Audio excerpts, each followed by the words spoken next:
ሰላም ውድ የሀና ቲዩብ ተከታታዮች እንዴት ናችሁ? ደህና ናችሁ ወይ? እኔ ያለው እግዚአብሔር ይመስገን።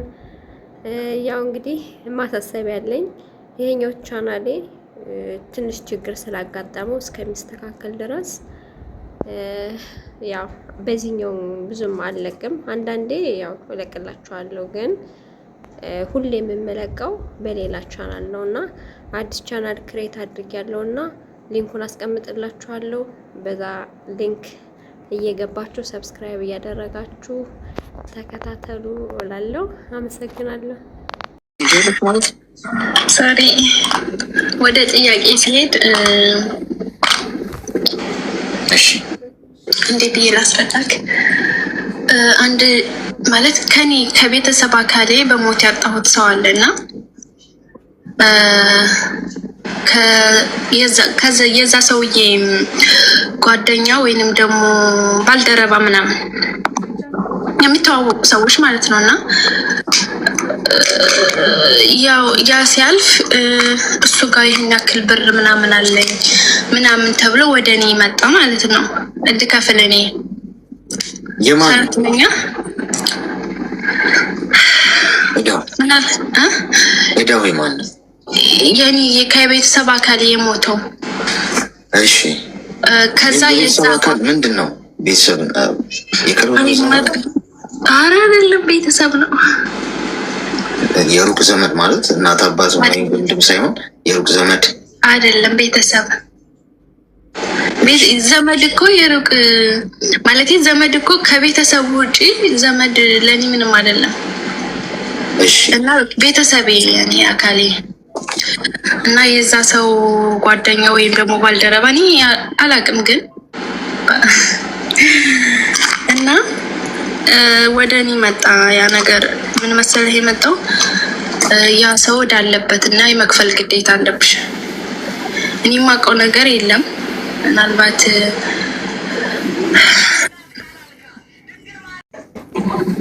እና አሁን ደግሞ ብሩ ትንሽ ብር አይደለም፣ ተከፍሎ ምናምን የሚያልቅ አይደለም።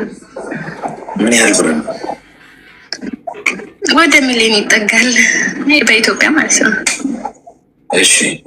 እና ያንን ብር ካልከፈልሽ ምናምን አሉኝ እና እኔ የማውቀው ነገር የለም። በወሬም ሁላ አልሰማሁም። ማለት ለምሳሌ እኮ ቤተሰብ ሲሆን ይህን እንደዚህ አለብኝ ወይ ደግሞ ምናምን ይባላል አይደለም። አሁን ያ ሰው እኔ ጋር መጥቶ እንደ ክስ ነገር ማለት ነው፣ ካልከፈልሽ ምናምን የማስገደድ አይነት ነገር ማለት ነው። እሺ። እና እንደዛ አደረገብኝ። እኔ ግን በማላምንበት ነገር ደግሞ ትንሽ ብር እንኳን አይደለም ማለት ይህን ያክል ብር እንዴት አድርጌ ልሰጥ እችላለሁ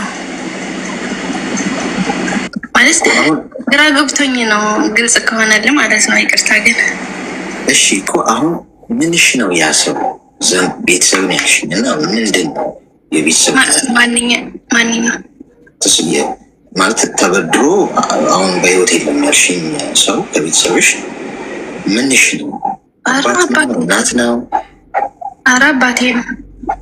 እሺ እኮ አሁን ያ ሰው ምንድን ነው ይዞ የመጣው ለመበደሩ ይዞልሽ የመጣው ማስረጃ? ምንም ማስረጃ የለም።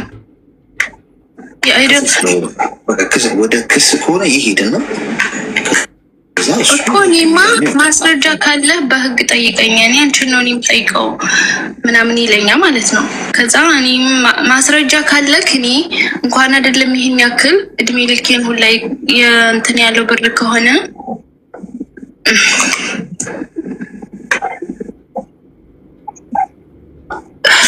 አሁን እሱን ነው የምልሽ። አሁን ማስረጃ ማምጣት አለበት። አሁን አንቺ አታውቂም፣ ቤተሰቡ ማለት አባትሽ ነግረውሻል እንደዛ እንደተበደሩ? ስለዚህ አሁን ምንም በማይታወቅበት ሁኔታ አንድ ሰው መጥቶ ያ ሰው በህይወት ስለሌለ ብቻ እንዲያበድሩኛል ክፈሉ ማለት አይችልም። ፍርድ ቤትም ቢሄድ እንኳን ፍርድ ቤት የሚጠይቀው ምንድን ነው? ማስረጃ አለ ወይ? ገብቶሻል? ብድር ቢኖር ምናምን ደግሞ አይ ቲንክ ቤተሰቡ ይሰማ ነበር ብዬ አስባለሁ። ይህን ያህል እኮ የሚደበቅም ነገር አይደለም። እንደዚህ አለብኝ የሚል ነገር አባትሽም ይነግሩሽ ነበር ወይም ደግሞ ቤተሰቡ የሆነ ነገር ብቻ ፍንጭ ይኖረው ነበር አትሊስት ብዙ አትጨ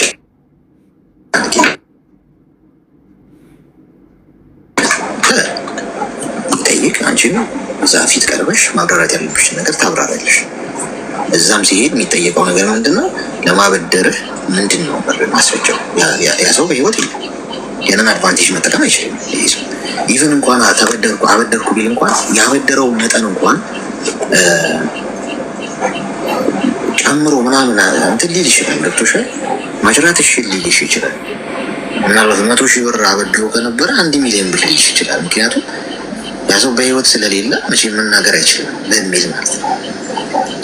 ራስሽን ሰብሰብ አድርጊ፣ ብዙ አትጨናነቂበት። እሺ ሲሰጥ ምናምን ሲበደር ሲያበድር ምንም አይነት ንክኪም ማስረጃም ስለሌለው ማለት እሺ። እሺ አመሰግናለሁ። አይ በጣም ስላስጨነቀኝ ነው እና ለማክሬ የፈለኩት ለዛ ነው። እና አይዞሽ ችግር የለም። በህግ ምናምን ካላ ህግም ጋር ብሄድ ጥያቄ የሚጠይቀው ያ ሰው ማስረጃ ይታል።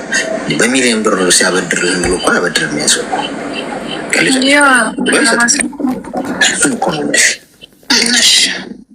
አይዞሽ። እሺ ቴንኪው።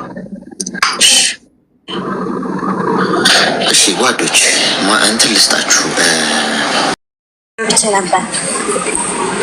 እሺ ምን እንታዘዝ?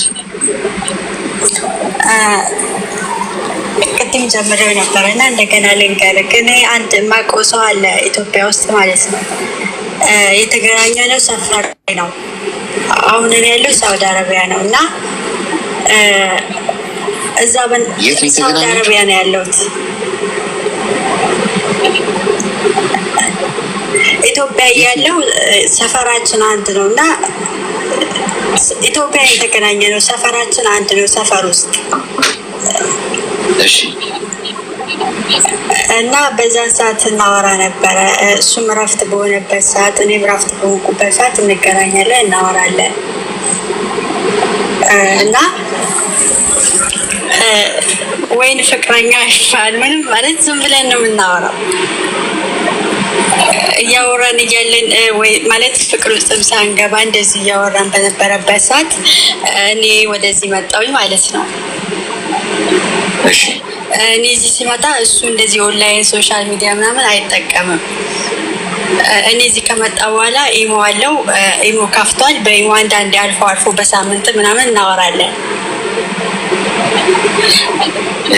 ከዛ እንደዛ እያል አሁን ደርሶ ወደ 3ኛ ዓመት ይዣለሁ እኔ እዚህ ከመጣሁ አሁን ላይ ማለት ነው። እና አሁን ቀስ እያለ ማውራት አቆምን ማለት ነው። ምንድነው የምታወሩት? በኢሞ ማውራት እና ሰላምታ ብቻ፣ እንዴት ነው ስራ እንዴት ነው ምናምን። ከዛ በቃ ስልክ እኔም ዘጋለሁ፣ እሱም ወደ ስራ እኔም ወደ ስራ። እሺ አሁን ላይ ማውራት ስናቆም በቃ ጠዋት ጀምሬ እስከ ማታ ማስቦ ያን ሰው ነው። እንቅልፍ ሲይዘኝ ታነው ምረሳ ማለት ትችላለህ። በቃ እኔ እንጃ መርሳት አልቻልኩም። ምንም በባላችን የለም። እኔም ልጠይቀው ፈልጋለሁ ግን እሱ ስራ ላይ ስለሆነ ብዙ ለማውራት አይመቸውም። ልተው ፈልጋለሁ ግን እንዴት አድርጌ ልተው? መተው አልቻልኩም። በፊት ስራ የለውም ሲያወራሽ?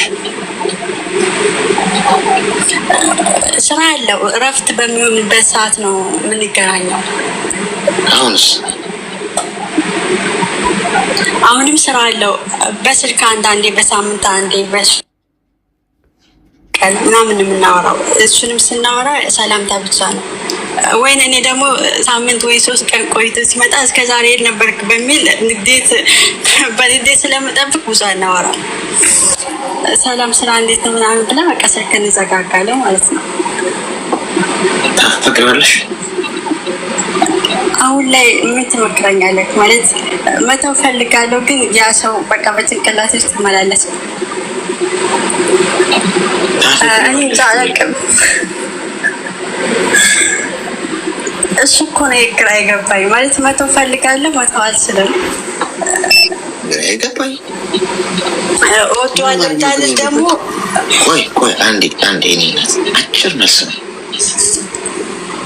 ታፈቅሪዋለሽ ወይስ አታፈቅሪም?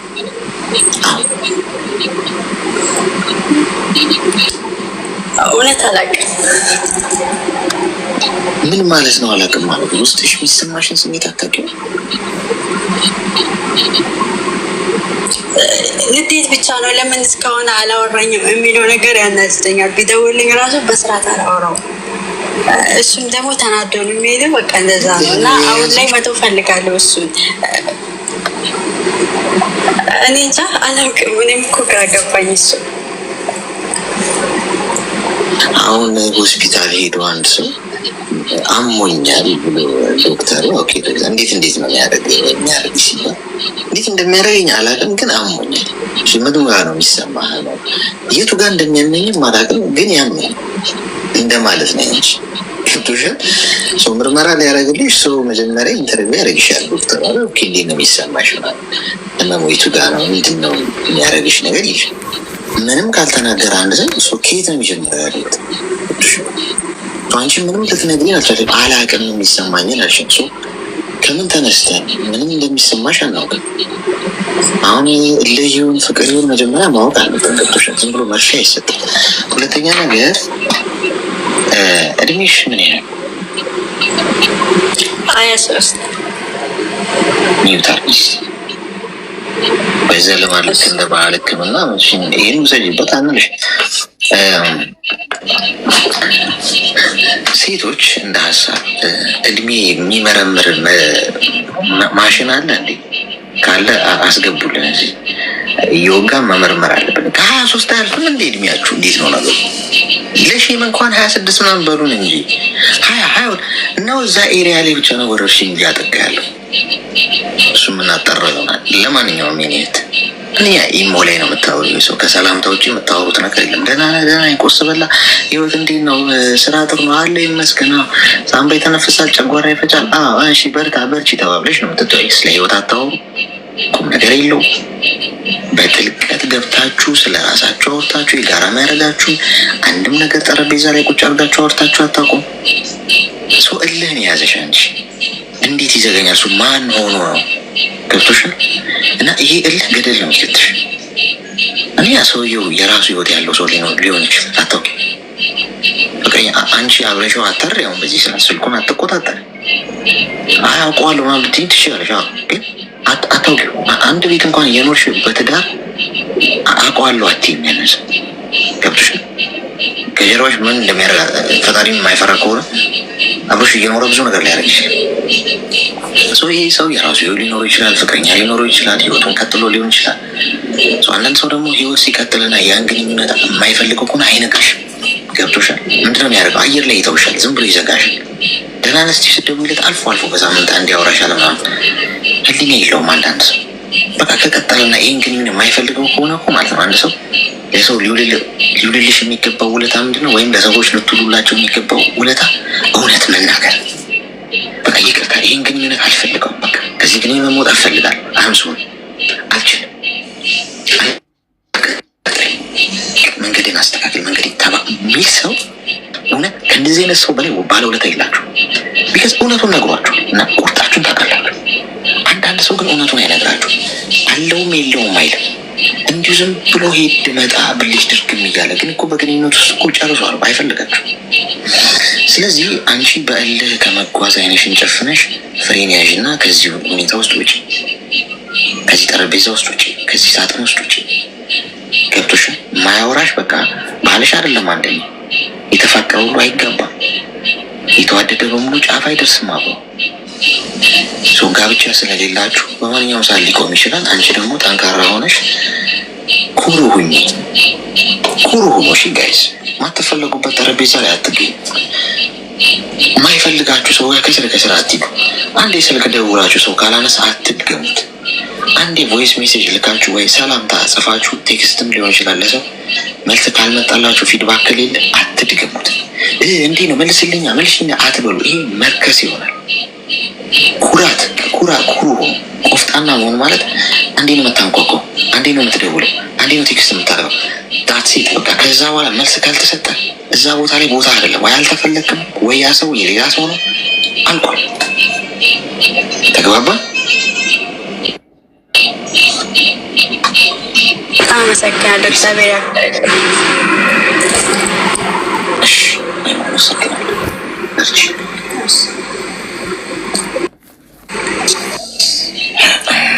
አስቸጋሪ እኮ ነው ጎበዝ። የፍቅሩ ወረርሽኝ ማለት ነው። ጠንቷል። የፍቅሩ ወረርሽኝ ጋሽ ፍቅሩ የሚባል ሰው ካለ ምስ ያገናኙንና የፍቅሩ ነገር ወዴት ነው እየሄደ ያለው? ወረርሽኙ እንዴት ነው? ምን ጋ ነው የሚያጠቃው? ቆሽት ነው የሚያጠቃው? መጀመሪያ ልብ ነው? አንጀት ነው? አንጎል ነው ቢለውን እንመርምር። ሄሎ